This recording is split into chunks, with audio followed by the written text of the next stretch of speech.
عمران خان صاحب مختلف موقعوں کرتے رہے. ابھی بھی جو چائنا ٹی وی کو انہوں نے انٹرویو دیا اس میں پھر انہوں نے کہا کہ چینی ماڈل بہت اچھا ہے. وہ خواہ معیشت کے حوالے سے کہتے ہیں, غربت کے خاتمے کے حوالے سے کہتے ہیں, لیکن اصلاً وہ دیکھتے پریزیڈنٹ پیوٹن کو, پریزیڈنٹ طیب اردوان کو, پریزیڈنٹ چائنی کو, پریزیڈنٹ امریکہ کو, ان کو دیکھتے ہیں کہ یہ سسٹمز بہت تگڑے ہیں اور وہاں کے جو صدور ہیں وہ بہت تگڑے ہیں. اس طرح کی اتھارٹی ہونی چاہیے ملک چلانے کے لیے. عمران خان صاحب کا شارٹ سنوائیے جی. So my question is that how do you think of China's whole process, people's democracy? The reason why I think that the Chinese model of development is what we want to emulate, it was an inclusive growth in China. When China grew, the whole population grew with China. So China is a model for all those countries who want to have inclusive growth. یہ China کی تعریف کرتے ہیں اور اب China جا بھی رہے ہیں. وہ کہتے ہیں چائنا کو میں بہت اپریشیٹ کرتا ہوں. گروتھ کی بات کر رہے ہیں چوہے صاحب, گروتھ کی کر رہے ہیں, لیکن وہ مختلف موقعوں پہ یہ تو ہم نے صرف ایک سنوایا ہے, مختلف موقعوں پہ وہ کرتے رہے ہیں یہ بات, اور اس سے وہ انکاری نہیں ہے. ٹھیک ہے نا, گروتھ ماڈل کی بات ہی کر رہے ہیں, لیکن نہیں, پر چائنا یا روس کا ماڈل تو کہیں بھی دوسری جگہ نہیں فالو کیا جاتا. تو ظاہر ہے جی فالو تو نہیں کیا جاتا, لیکن وہ دیکھتے تو ہیں نا. بات تو ہوتی ہے کہ ایسی اتھارٹی ہونی چاہیے, دنیا تو دیکھتی ہے ان کی طرف. یہ تو بات ہے نا, مستحکم گورنمنٹس تو ہے نا. آپ صابر شاکر صاحب جی, آپ یہ چاہتے ہیں کہ آپ سے کوئی نہ پوچھے کہ یہ گجر گروپ کیا ہے, یہ چودھری گروپ کیا ہے, یہ فلاں گروپ کیا ہے, یہ فلاں گروپ کیا ہے, اب فلاں کیوں بنایا ہے اور کیوں اس کو نہیں ہٹا رہے. آپ یہ چاہتے ہیں, تمام کا یہی ہے. نواز شریف تو ایک دن وہ امیر المومنین بننے کا انہوں نے شوشہ چھوڑ دیا اور وہاں اسمبلی کی اپنی پارلیمانی گروپ کے اندر ان کی بحث ہو گئی اور پہلے ایک بندے سے استعفیٰ لیا, پھر کہا اور کتنے انہیں دینا ہے, وہ باقیوں نے کہا کتنے چاہیے, تو پھر یہ بھاگ گئے. یہ چھوڑیں, یہ جو ایبسولوٹ پاور کا شوق ہے نا, اس سے کوئی فائدہ نہیں ہے. آپ جب غلط فیصلے کرتے ہیں جہاں آپ کولیکٹیولی ڈسکشن نہیں کرتے.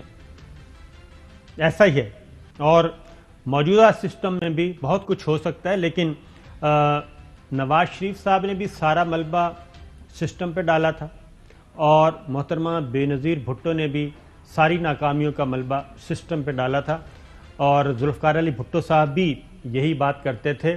لیکن سیلف اکاؤنٹیبلٹی اور اپنی گورننس کو بہتر کرنے کے لیے کوئی بھی کچھ نہیں کرتا. اب یہ مجھے اس کا جواب دے دیں پہلے کہ آپ کو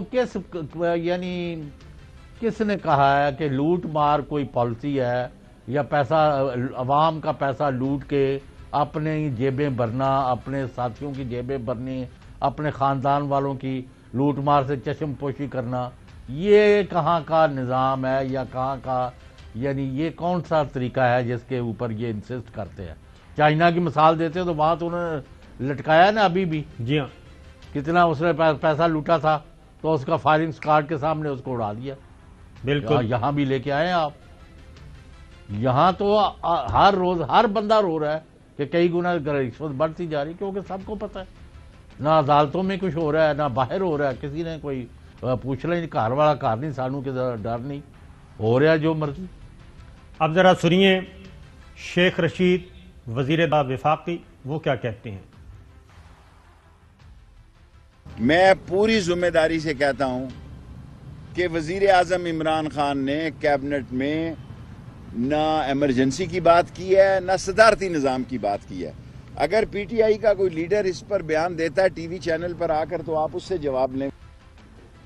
یہ بات بالکل درست ہے شیخ صاحب کی کہ کابینہ میں یہ بات نہیں ہوئی, لیکن جب وزیر اعظم عمران خان صاحب سے سوال کیا گیا, جب لائیو کالز لے رہے تھے, تو انہوں نے اس کی نہ نفی کی اور نہ تصدیق کی, بلکہ آرام سے انہوں نے اس بال کو چھوڑ دیا اور اس سوال کا جواب کچھ اور دیا. مہنگائی کی بات کرتے رہے لیکن اس طرف نہیں آئے. وہ شاٹ ہم پہلے بھی سنوا چکے ہیں, اگر ملتا ہے دوبارہ بھی آپ کو سنواتے ہیں.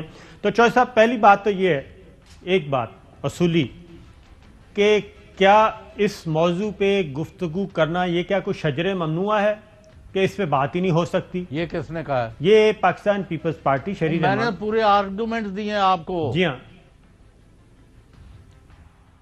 کیونکہ پارلیمان نہیں، جو کچھ بھی ہونا ہے وہ It تھرو may پارلیمان. help, I do not know. لیکن اگر یہ خیال ہے نا آپ کا کہ بھئی اگر آپ 12 بجے رات سے لے کے اگلے دن 12 بجے تک پر بیٹھے رہیں گے تو پھر ساری دنیا صرف ایئر وائی دیکھے گی، تو میں اس سے ایگری نہیں کرتا. بالکل ٹھیک ہے، درست. میں اب ذرا یہ جو نقطہ نظر ہے نا کہ یہ لوٹ مار کا جو بازار گرم ہے یا گرم رہا ہے اور ہر طرف سے ڈاکہ اور چوری پر انسسٹ کیا جاتا ہے اور پھر بتایا نہیں جاتا کہ فلاں آدمی کو کیوں ہٹایا ہے اور اس کی جگہ جس کو لگایا وہ کہاں سے آئے ہیں، کون سی ان کی کریڈینشلز. ابھی یہ ریسنٹ جو اپوائنٹمنٹ ہے جس کو بڑی امپورٹنس ہے، اس کا مجھے آپ بتا سکتے ہیں کہ یہ صاحب کہاں سے آئے ہیں اور انہوں نے کیا ملک کے لیے کارہائے نمایاں انجام دیے؟ یہ تو چوہدری صاحب پرائم منسٹر ہی بتائیں گے، کیونکہ انہوں نے ایڈوائزر لگایا، ہم نے تھوڑی لگایا ہے، اور انہوں نے یہ اس کو ان کا انتخاب کیا ہے. لیکن مصدق عباسی صاحب جو ہیں وہ میرا خیال ہے کہ آنے والے دنوں میں اندازہ ہو جائے گا، اور شاید وہ بھی وہ نہ کر سکیں جو شہزاد اکبر صاحب سے مطالبہ کیا جا رہا تھا، وہ بھی نہیں کر سکیں گے. لیکن چوہدری صاحب آپ کی بات جو ہے وہ یہی ہے کہ اصل مسئلہ یہ ہے کہ ہم نے خود ٹھیک ہونا نہیں ہے، اور خود ٹھیک نہیں ہونا اور ملبہ سسٹم پہ ڈالنا ہے. تو میرا خیال ہے کہ کافی چیزیں بہتر ہو سکتی ہیں. اب آتے ہیں رانا ثناء اللہ صاحب کی طرف. جی، رانا ثناء اللہ صاحب نے کیا کہا، سنیے.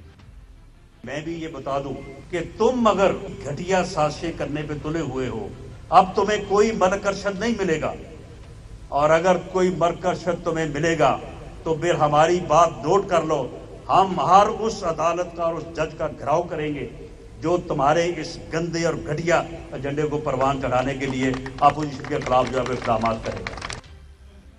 چوہدری صاحب، کل تک ارشد ملک مرحوم جو ہیں وہ ان کے ہیرو تھے.